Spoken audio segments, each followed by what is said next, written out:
The drill priest's voice was warm with approval. Excellent. Clean kill. Minimal hesitation. Your conditioning has taken properly. You are ready for deployment. Prepare Theta 77 Gamma for transport to Cardinal Yudov's crusade. The Emperor protects through your service. You can still feel the acidic sting where they burned your eyelids off. Not removed. Burned. The tech priest wanted you to see everything. To watch as they peel away the layers of who you were and rebuild you into something that serves. Your name was Davros Kelk. In 4 hours, it will be replaced by a designation number. In 6 hours, you will beg them to let you die. In 8 hours, you will no longer remember what it means to want anything at all. This is what it means to become an Arco Flagellant. The Hab block on Sinofia Magna where you lived was not a good place, but it was yours. You fixed voxcasters for the local merchants, sometimes repaired autoloaders for the Arbites when they needed work done off the books. Your hands were clever. You could trace a faulty circuit by touch alone, could hear the difference between a loose connection and a damaged capacitor. These same hands will soon hold weapons you cannot put down, powered by rage you cannot control, in service to a faith you never chose. The crime that brought you here was laughably small by Imperial standards. You repaired a Vox unit for a man who turned out to be distributing seditious literature, not heretical, not chaos-tainted, just seditious. Pamphlets arguing that the administratum was taking too large a cut of the Hab block's tithe, that local governance might be more efficient than waiting 6 months for decisions from the planetary governor's palace. You never read the pamphlets. You just fixed his Vox. But the Inquisition does not care about intent. Association is contamination. Contamination requires cleansing. They came for you in the night, as they always do. The Arbites smashed through your door with shock malls crackling, blue-white electricity arcing between the contacts, their visored helmets making them look like insects as they swarmed into your small room. You barely had time to register what was happening before the maul caught you across the ribs, electricity locking your muscles, your own scream trapped in your paralyzed throat. You collapsed onto the deck plating with a wet crunch. Through the spasming pain, you could see them ransacking your workspace, the screech of metal on metal as they overturned your tool cabinet, the sharp reports of diagnostic equipment being smashed, checking everything for signs of tech heresy, scanning for contraband. Behind the Arbites came something worse. A figure in crimson robes whose movements suggested more machine than human underneath. The soft whir of hidden servos with each step. When it spoke, the voice emerged from a Vox grill rather than a mouth. Each word perfectly modulated, utterly without warmth, like hearing a corpse recite scripture. Davros Kelk, Hab Block 7, Sublevel 43. You are summoned for ecclesiastical judgment on charges of seditious association. You will submit to imperial authority. Resistance is confession of guilt. Confession of guilt is heresy. Heresy is death. Submit and serve. The trial was not a trial. It was a processing center where flesh was sorted into categories. Useful, reclaimable, servitor grade, penal legion material, and for the special cases. Those whose crimes suggested thinking, but whose bodies were too valuable to simply execute. There was the Arco Flagellant program. You were marched into a chamber that smelled of incense and fear sweat, where an ecclesiarchy priest sat behind a desk of polished groxbone. He did not look at you as he read the charges, did not look at you when you tried to explain, did not look at you at all. Your trial lasted 3 minutes and 40 seconds. You know this because there was a chrono on the wall behind the priest, its second hand ticking away the last moments of your legal humanity. Each tick like a hammer striking an anvil, guilty of seditious association, guilty of failing to report suspected heresy, guilty of possessing technical knowledge without proper mechanicus oversight. 3 crimes, 3 minutes. 3 chances for you to object that were ignored because the verdict had been decided before you entered the room. The sentence came without emotion or hesitation. You are remanded to the Adeptus Ministorum for conversion to Arco Flagellant. May you find redemption in eternal service. Next case. The tech priests came for you immediately after. They moved with mechanical precision, their augmented limbs clicking and whirring as they attached control collars and restraints. You were loaded into a transport with 11 other condemned souls, all of you shackled to the walls, all of you silent with shock or grief or the numb acceptance of those who know their lives have ended. The man across from you kept whispering the Emperor's prayer over and over, as if divine intervention might still save him. The woman next to you simply stared at nothing, her eyes already empty. The redemption facility was built into the foundation of a cathedral, its entrance hidden beneath statuary of saints and martyrs.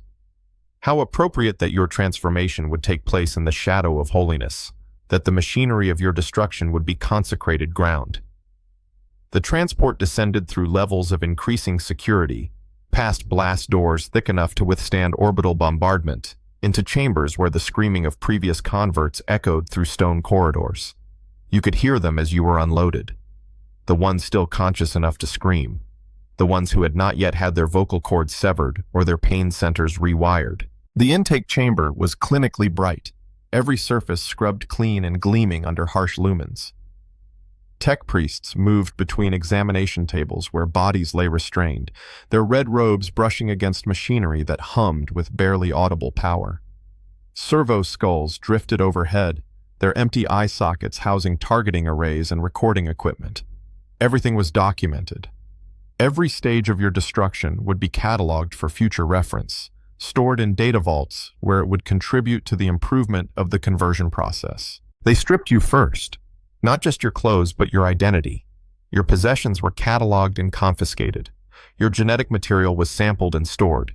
Your dental records were scanned and filed. Your retinal patterns, fingerprints, voice print, and biometric signature were all recorded for the archives. You were measured, weighed, scanned with devices that made your bones ache and your teeth taste of copper. When they were finished, you were no longer Davros Kelk, resident of Hab Block 7. You were conversion candidate designation Theta 77 Gamma. A number, a resource, a thing. The evaluation determined your fate with cold mathematical precision. Your muscle mass was acceptable for conversion. Your skeletal structure could support extensive augmentation. Your neurological scans indicated sufficient aggression potential for combat deployment. Most importantly, your psychological profile showed dangerous levels of independent thinking, making you unsuitable for servitor conversion, where even lobotomized subjects needed to follow complex sequential instructions. No, you would be remade into something simpler, something that needed only to hate and to hurt in service to the Emperor's will. The chief tech priest who reviewed your evaluation was more machine than human, his face a complex arrangement of augmented sensors and vox grills. When he spoke, his voice carried harmonics that made your skull vibrate. Theta 77 Gamma. You are approved for Arco Flagellant conversion per the Opus Machina protocols. Initial processing will commence in 30 minutes. Prepare the subject for neural mapping.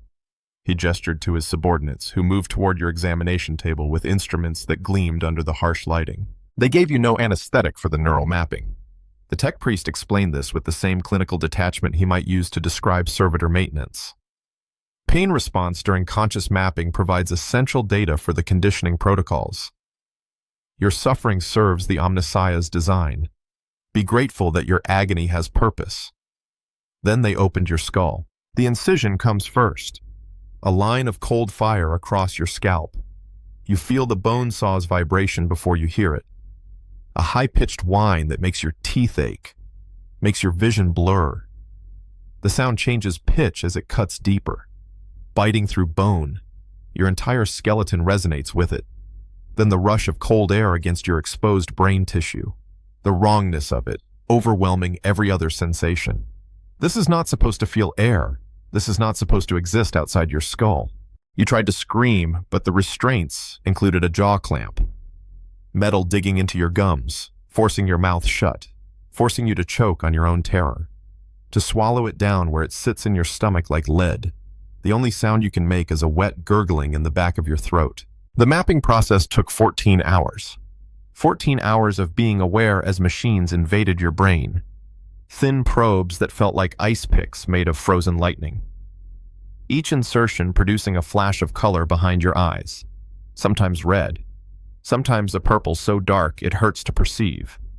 As they traced your neural pathways, you experienced fragments of your own memories. Not as thoughts, as sensory hallucinations.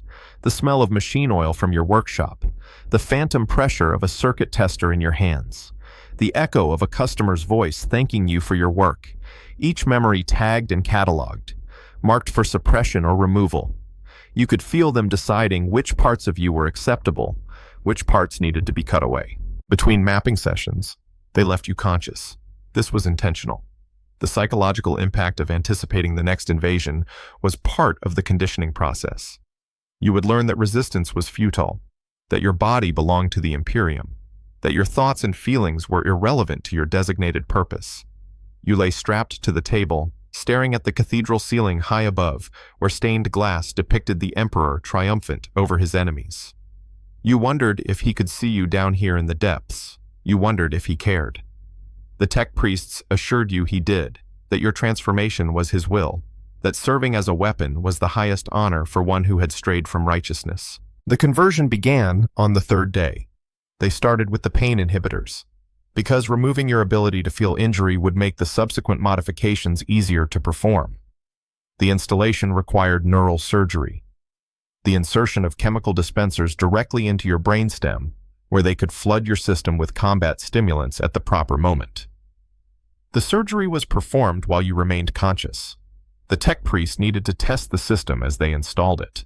The first cut into your brainstem produced a sensation that has no name in human language. Not pain exactly.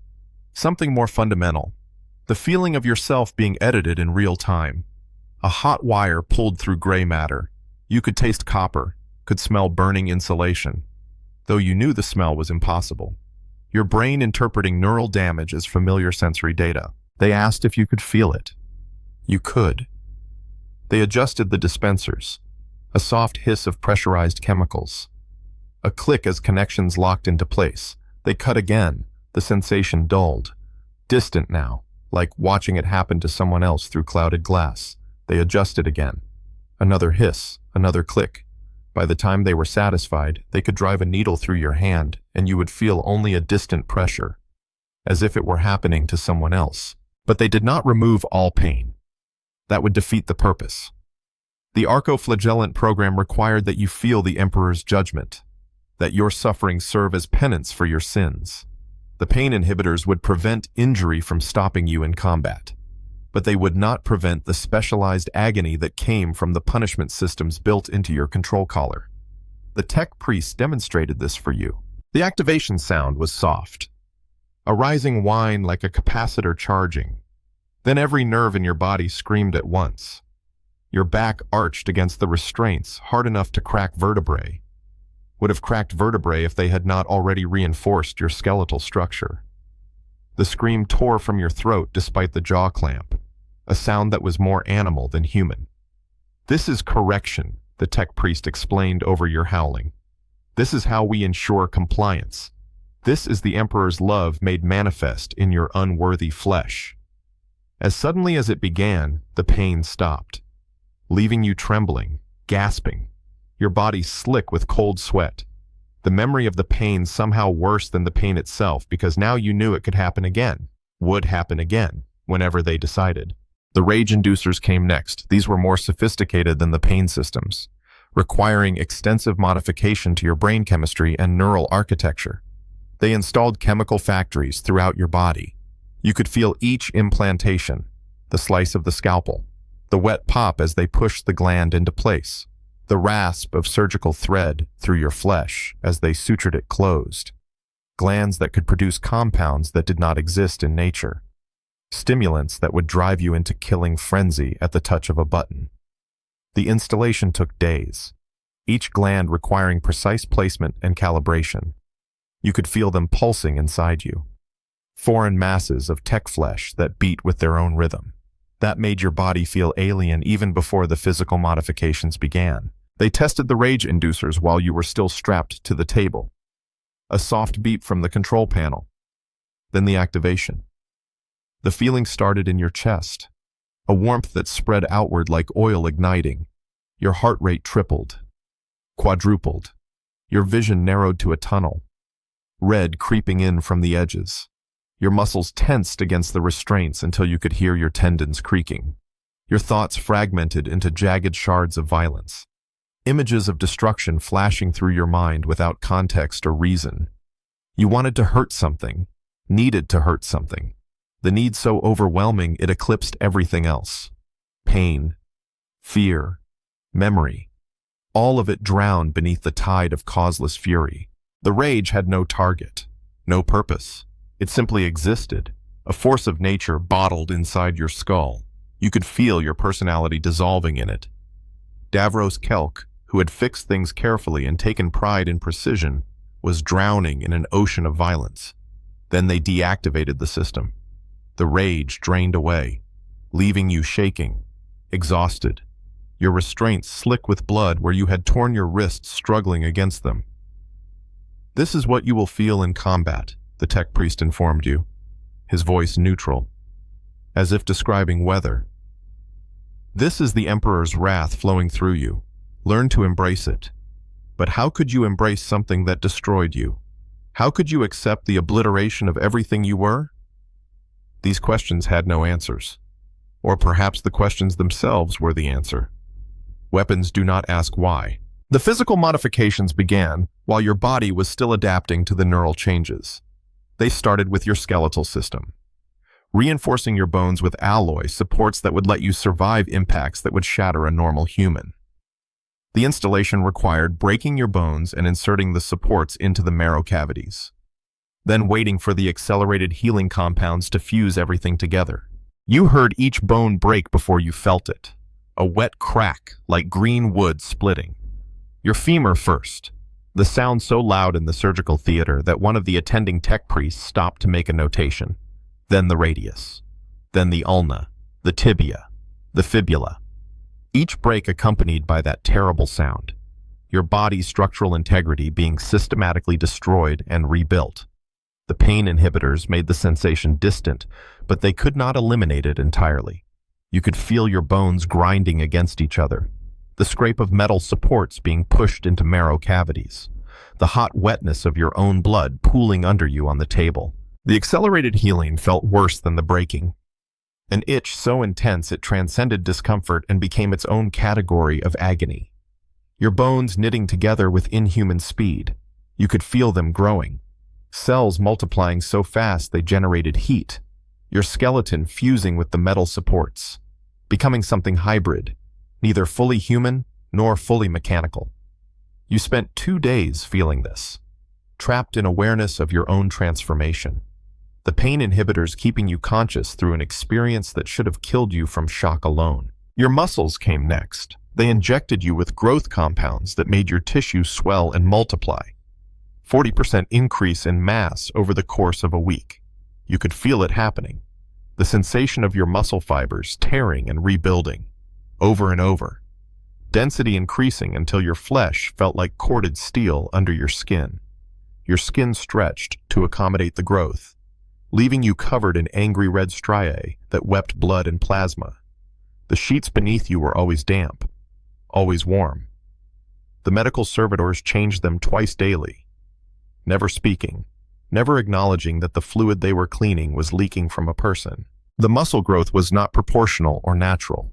It concentrated in your arms and shoulders and chest, giving you the strength to wield weapons that would break a normal human's arms from recoil alone. Your reflection in the surgical lights became unrecognizable. The face might still be yours, but the body beneath was something engineered, purpose-built. You looked at your hands and could not reconcile them with the hands that had traced circuits, that had repaired delicate components. These hands were designed to break, to crush, to destroy. The pain of the growth was constant. A burning ache that never quite reached the level of agony but never subsided into mere discomfort either. Like your muscles were on fire from the inside, like you could feel each individual cell splitting and multiplying. The weapon systems were installed last, after your body had stabilized from the other modifications. Your left arm was amputated at the shoulder. The limb you had used to trace circuits and repair delicate components now discarded as waste material. They did not put you under for this.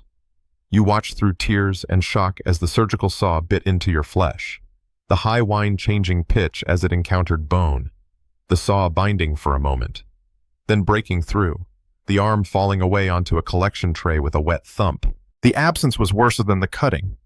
You could still feel the arm, your brain insisting it was there. Phantom fingers flexing, phantom hand reaching. But when you looked, there was only a stump, cauterized, steaming slightly in the cool air of the surgical theater. In its place, they grafted a power fist, a massive gauntlet housing an energy field generator that would let you punch through ceramite armor. The attachment process required drilling directly into your shoulder blade, bolting the weapon system to your skeletal structure. Each impact of the drill made your teeth chatter, made your vision swim. You could hear the bone cracking around the bolts, could smell it burning as the friction generated heat. The neural interface for the weapon required extensive rewiring of your brain, new pathways that had to be burned into your gray matter. Each pathway created with focused electromagnetic pulses that left the taste of ozone in your mouth, that made the air around your head shimmer with waste heat. You could feel these pathways forming, burning channels through tissue that had never been meant to accommodate them, creating connections dedicated solely to violence, to destruction. The power fist became an extension of your will, but not your will as Davros Kelk, the will of something else, something that existed only to hurt. Your right arm retained more of its original structure, but they grafted weapon systems into the flesh. The neural whip came first. They carved a chamber from your radius and ulna. You heard the surgical laser-cutting bone, a high-pitched shriek that made your fillings ache, smelled your own marrow burning. The whip itself coiled in the chamber like a mechanical serpent, its length stored in impossible compact folds. When they tested it, the whip uncoiled from your forearm with a crack like thunder. 20 meters of electrified cable suddenly occupying space. The recoil nearly dislocated your shoulder despite the reinforcement. The flame projectors were worse. They built them into your palm, required excavating the soft tissue. The bones of your hand spread apart like opening a flower. You watched them work. Watch them install the promethium reservoirs into your forearm. Thread the fuel lines through the channels they had cut between your bones. Each connection tested with a small burst of flame. The heat so intense you could see the air warping above your hand. Could smell your own skin beginning to char at the edges. The pain inhibitors kept you conscious, but they could not stop the smell. Could not stop you from understanding that your body was being turned into an instrument of burning. Needles for injecting combat stimulants directly into enemy flesh were grafted under your fingernails. They lifted each nail with a thin implement. The sensation of something sliding between nail and nail bed unlike anything you had experienced. Then pushed the needle housings into place beneath. When they were done, you could not close your hand without feeling the needles pressing against your fingertips. A constant reminder that every part of you was a weapon now, even the smallest, most delicate parts. By the time they finished, your arm was more weapon than limb. Each component tested while you remained conscious. Each test leaving you trembling with exhaustion and horror at what you had become.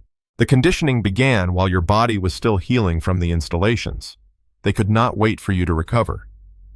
Recovery would give you time to process the trauma, to build psychological defenses that would make the conditioning more difficult. Instead, they started immediately, flooding your brain with subliminal programming while your conscious mind was still fractured by pain and surgical shock. The programming came through headphones sealed directly to your skull. No removing them. No escape from the sound. Hymns and prayers played at frequencies that bypassed your conscious hearing. You could not understand the words, but your subconscious absorbed them anyway. The ideas seeping into your mind like water into cracked stone. The Emperor protects. Obedience is virtue. Violence is prayer. Independent thought is heresy. Over and over. Thousands of times. Millions of times. Your sleeping brain, what little sleep they allowed, dreaming in imperial creeds and catechisms of hate. The subliminal programming was reinforced by chemical conditioning. compounds that rewarded certain thought patterns while punishing others.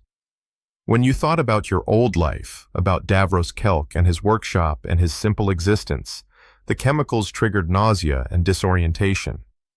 Your vision would blur, your inner ear would rebel, making the floor seem to tilt beneath you. When you thought about violence, about destroying the Emperor's enemies, about tearing through flesh with your new weapons, the chemicals triggered pleasure responses. Your brain flooded with compounds that made everything feel right. That made the horror feel like coming home. The conditioning worked below the level of conscious choice. You could not resist it because you could not perceive it happening. Your personality was being edited in real time, rewritten according to specifications designed by people who had perfected this process through centuries of trial and error. Each day, you felt yourself slipping further from who you had been. Each day, Davros Kelk became more distant, more like a story you had heard rather than a person you had been. Between conditioning sessions, they forced you to watch recordings of your crimes. The tech priest who had distributed the seditious pamphlets confessing under interrogation, admitting that he had corrupted dozens of innocent citizens with his heretical ideas. You watched yourself in the recordings, your face visible in the background of one surveillance capture, your hands repairing the Vox unit that had broadcast his poison. The recordings were edited to emphasize your complicity, to make it seem as though you had been an active participant rather than an unwitting accomplice. The narrator's voice explained over and over that you had betrayed the Emperor, that you had contributed to heresy, that you deserved everything being done to you. You tried to hold on to the truth. You repeated to yourself that you had not known, that you had only fixed a Vox unit, that the punishment exceeded the crime. But the conditioning made these thoughts painful, made them trigger nausea and vertigo and terrible pressure behind your eyes. Meanwhile, accepting the guilt made the symptoms stop. Admitting that you deserved this brought chemical rewards that made your brain feel warm and satisfied. Slowly, inexorably, you began to believe the narrative they were feeding you. Not because you were weak, but because the human brain is fundamentally shaped by its chemistry, and they had complete control over yours. The combat training began before the conditioning was complete. They needed you functional for deployment within 6 weeks, which meant starting your training while your personality was still being rewritten. You were taken to a training facility where other Arco Flagellants practiced their techniques under the supervision of drill priests whose augmented vocal systems could produce sounds that triggered compliance in your neural collar. The other Arco Flagellants moved with inhuman coordination, their weapons striking training dummies with precisely calculated force. You were the newest, the rawest, still struggling against the programming that tried to make you like them. The drill priest assigned to your section was a woman whose entire lower face had been replaced with a brass Vox grill worked in the shape of an angelic visage. She spoke only in High Gothic, her words triggering responses in your conditioning that made your body obey before your conscious mind could process the commands. Strike. Your power fist swung without your conscious will, demolishing the training dummy before you. Advance. Your legs carried you forward without consulting your brain. Kneel. You dropped to your knees so fast you felt the impact through your reinforced skeletal structure. This is how you will learn. Through repetition, through reward, through punishment, through the absolute surrender of will that marks true service to the Emperor. They tested your systems daily. The rage inducers were activated and you were turned loose on condemned prisoners, evaluated on your killing efficiency and your ability to maintain function while absolutely berserk. The pain systems were tested at full intensity to ensure they could override your motor control if you showed signs of disobedience. The conditioning was reinforced with sessions of hypnotic programming where you were forced to repeat catechisms of faith while your neural reward systems flooded you with pleasure. You will serve. You will obey. You will destroy all enemies of mankind. You will never question. You will never hesitate. You are a weapon. You are the Emperor's wrath. You are purified through suffering. You are holy in your agony. By the 4th week, you had stopped thinking of yourself as Davros Kelk. The name felt wrong, like a coat that did not fit. You were Theta 77 Gamma. Arco Flagellant of the 9th Penitent Host. Weapon of the Ecclesiarchy. The workshop, the hab block, the simple life of repair and maintenance, these felt like someone else's memories, dreams that belonged to a different person who had died so you could be born. You knew intellectually that the conditioning had done this to you, that your personality had been edited and rewritten. But knowing did not matter. The conditioning operated below the level where knowledge could affect it. The final test came on the 40th day. They brought you to a chamber where a man was chained to a post. His face bruised from interrogation, his body trembling with fear. You could see the pulse in his neck, rapid, fluttering, like a trapped bird. The drill priest's voice echoed through the chamber, stone walls amplifying the words, making them seem to come from everywhere at once. This man is guilty of heresy. He has confessed to spreading seditious literature. He has corrupted loyal imperial citizens with his lies.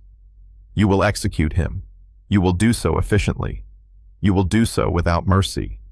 This is the Emperor's judgment. You are his instrument. Begin. You wanted to refuse. Some fragment of Davros Kelk that still existed in the back of your rewired brain wanted to say no. Wanted to argue that execution without appeal was unjust, that the man deserved a proper trial. But when you tried to form the thought, the conditioning triggered punishment responses, pain blossoming behind your eyes, your vision tunneling. Meanwhile, the thought of killing him triggered reward responses, your brain singing with pleasure, with rightness, with the certainty that this was what you were made for. Your body made the choice before your conscious mind could catch up. Your power fist activated. You heard it power up. That rising whine of capacitors charging. Felt the energy field snap into existence around your fist. The air around it crackling. Humming. You crossed the distance to the post in 3 strides. The man looked at you, his eyes meeting yours. You saw recognition there, not of you specifically, but recognition of what you were, what you represented. He opened his mouth to scream, to plead, to pray. You never found out which. Your fist took his head off his shoulders, the energy field offering no resistance. The separation was clean, almost surgical, the head hitting the floor with a sound like a melon dropping, rolling 3 times before coming to rest face up, the eyes still moving, still aware for perhaps 2 seconds before brain death. The body remained upright for a moment, held by the chains, then slumped, blood fountaining from the neck stump. The smell of it overwhelming, copper and salt and something else, something like burned pork, where the energy field had cauterized the wound. You stood there, watching the blood pool, spread. Your hand was steady, your breathing calm. The conditioning told you to feel pride in your efficiency. The conditioning told you that you had served the Emperor well. The conditioning told you that the man had deserved death. But underneath the conditioning, buried so deep that it could barely perceive itself, something that had been Davros Kelk was screaming.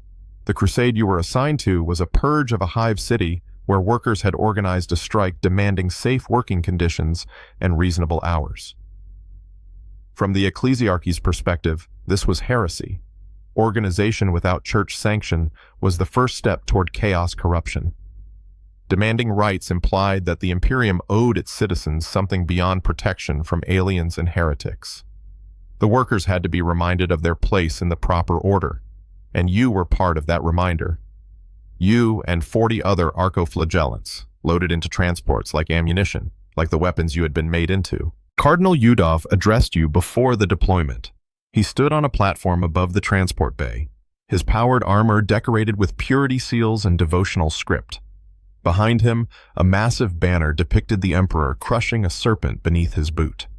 The Cardinal's augmented voice filled the chamber with righteous fervor. You are instruments of divine will. These heretics have forgotten their duty to the Emperor. They speak of rights as though they are owed anything beyond the privilege of serving. They organize as though they have authority beyond what the Imperium grants them. You will remind them that all authority flows from the Emperor. You will remind them that disobedience is death. You will cleanse this infestation so that loyal servants may reclaim these halls. The Emperor protects through your violence. The deployment was simple. The transports dropped you at the entrance to the factory district, and you advanced in a loose formation toward the strike headquarters. The workers had barricaded themselves inside the central assembly hall, using industrial equipment to block the entrances. They had weapons, stubbers, and autoguns stolen from armory caches, but they were laborers, not soldiers. They had no chance. You knew this with the certainty of combat programming, could calculate the probable outcome before the first shot was fired. They would die, all of them, and you would be the instrument of their deaths. The rage inducers activated as you approached the barricades. The familiar pressure built behind your eyes, the tunnel vision narrowing your world to targets and obstacles and things to destroy. Your weapon systems armed automatically. Your power fist crackled with energy. The neural whip uncoiled from your arm, its length snapping the air like a serpent tasting for prey. The flame projectors in your palm heated to ignition temperature, ready to bathe everything in promethium fire. You were a weapon. You were holy violence. You were the Emperor's judgment made flesh. The barricade exploded inward under your assault. The other Arco Flagellants struck simultaneously, 40 weapons activated at once, overwhelming the defensive position through sheer violence of action. The workers fired back, their bullets sparking off your augmented frame, the pain inhibitors making the impacts feel like distant pressure. You barely noticed. Your power fist demolished an industrial lifter that had been blocking your path, the energy field reducing steel to scrap. Your neural whip caught a man who had been firing from behind cover, the weapon coiling around his throat and conducting enough voltage to boil the fluid in his spine. He dropped, convulsing. You moved on to the next target. The assault lasted 7 minutes. 7 minutes of pure violence, of weapons designed for maximum lethality deployed against targets who had no defense. The workers tried to fight, tried to run, tried to surrender. It did not matter. Your conditioning did not differentiate between combatants and refugees. They were all enemies of the Emperor. They all deserved death. You remember one specifically, a man who ran when the barricade broke, not toward an exit. Those were already blocked, but toward what looked like a storage room, trying to hide. You followed him without conscious thought, the rage inducers humming in your bloodstream, narrowing your world to target and pursuit. He scrambled through the door, started to pull it closed. Your power fist caught it first, the metal door crumpling like paper, tearing free of its hinges with a screech. Inside the storage room, he pressed himself against the far wall, his hands up, his mouth forming words you could not process, did not want to process. The conditioning made them sound like static, like interference, but you could see his face clearly. Mid-30s, grease stains on his work coveralls, a small tattoo on his forearm, numbers, probably his employee designation. He looked like you, like Davros Kelk, like someone who worked with his hands, who fixed things, who had a simple life that harmed no one. You raised your hand, the flame projector activating automatically. The man's eyes went wide. He lunged sideways, trying to reach you, trying to close distance before you could fire, maybe hoping to wrestle the weapon, maybe just panicking. The promethium caught him mid-stride, engulfed him in an instant, the flame adhering to flesh, to cloth, to hair. He crashed into you, burning, his hands grabbing at your chest, at your arms, anywhere he could reach. You felt the heat against your augmented skin, felt him beating at your frame with weakening blows, smelled the accelerant burning, smelled him burning beneath it. He tried to scream, but the fire had already seared his lungs. The sound that emerged was a wet gurgle, then a wheeze, then nothing. He collapsed against you, still burning, still holding on, his fingers locked in death grip on your weapons harness. You had to pry them loose, the flesh coming away from the bone, sticking to your armor plating. You let him fall. The body still twitching, still smoldering. The smell of it would stay with you, would remain in your olfactory memory despite the conditioning's attempts to suppress it. Because some experiences are too immediate, too visceral, to be edited away completely. When it ended, you stood in a charnel house, the floor slick with blood, the air thick with smoke and the smell of burning meat. Around you, the other Arco Flagellants waited at parade rest, their weapons still crackling with residual energy. The rage inducers had deactivated, leaving you trembling with excess adrenaline and combat stimulants that had nowhere to go. Cardinal Yudov's voice came through your collar's Vox receiver, static-laced but clear. Excellent work. The heresy is cleansed. Return to transport for reassignment. The Emperor protects through your service. You return to the transport mechanically, your body following the command without requiring conscious thought. But as you walked through the carnage, stepping over bodies that were still cooling, you saw a face. A woman, young, her features frozen in the expression she had worn when your flame projector caught her. She looked like someone. The conditioning tried to suppress the comparison, tried to flood you with pain for the unapproved thought. But the resemblance was too strong. She looked like Myera, the Vox caster merchant who had worked in the stall next to your workshop. She looked like someone who might have laughed at a joke, who might have fixed a neighbor's water recycler, who might have lived a simple life that harmed no one. The conditioning hammered you with pain, flooding your neural collar with corrective stimulation that made your vision white out. You collapsed in the transport, convulsing, the punishment protocols executing at full intensity because you had committed the greatest sin an Arco Flagellant could commit. You had judged your orders. You had questioned the righteousness of your violence. The conditioning would not permit this, could not permit it. Because a weapon that questioned its use was a weapon that might refuse to fire, and the Imperium had no use for weapons with conscience. The punishment lasted 3 hours.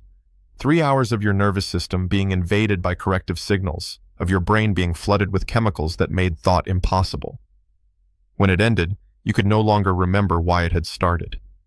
The woman's face was gone from your memory, edited out by the conditioning's security protocols.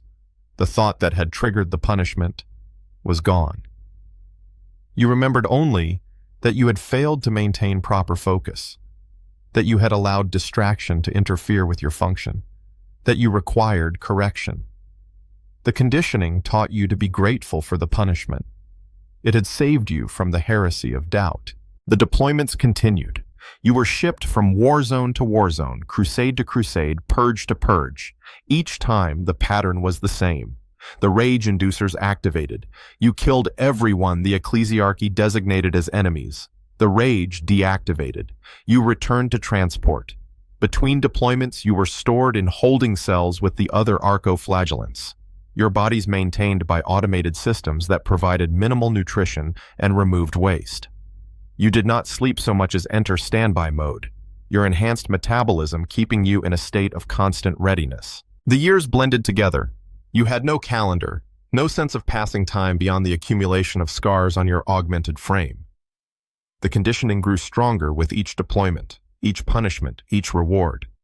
The fragments of Davros Kelk that persisted in your neural architecture grew smaller, more isolated, less capable of affecting your behavior. You were becoming what they had designed you to be.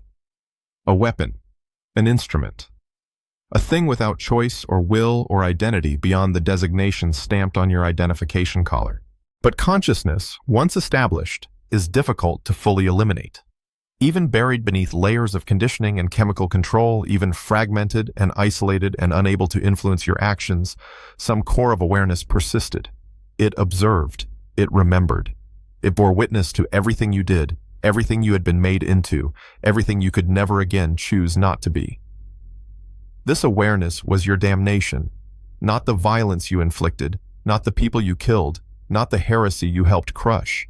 Your damnation was consciousness without agency, awareness without choice, memory without the ability to learn from it or grow or change. You exist now in a perpetual present, moving from deployment to deployment, killing when activated, waiting when not.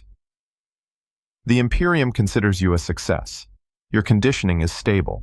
Your combat efficiency meets all specifications. Your maintenance requirements are minimal.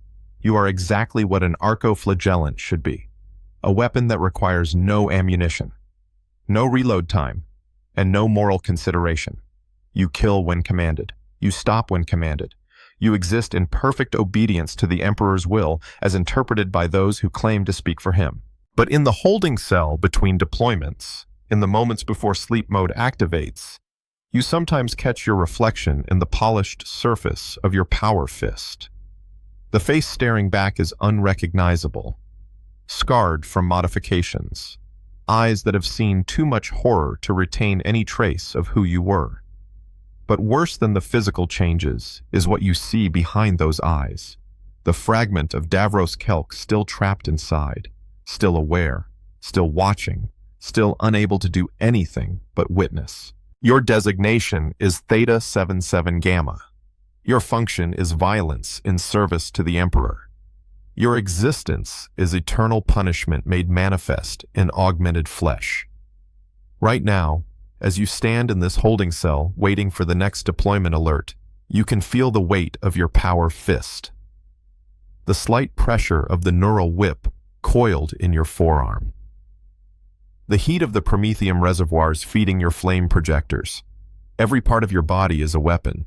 Every part of you has been designed to kill. And the worst part, the part that makes this truly hell, is that you can still remember what it felt like to fix things instead of breaking them.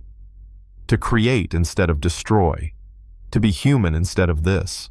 The alert chime sounds. Another deployment, another city, another group of people who have forgotten their place in the Emperor's order.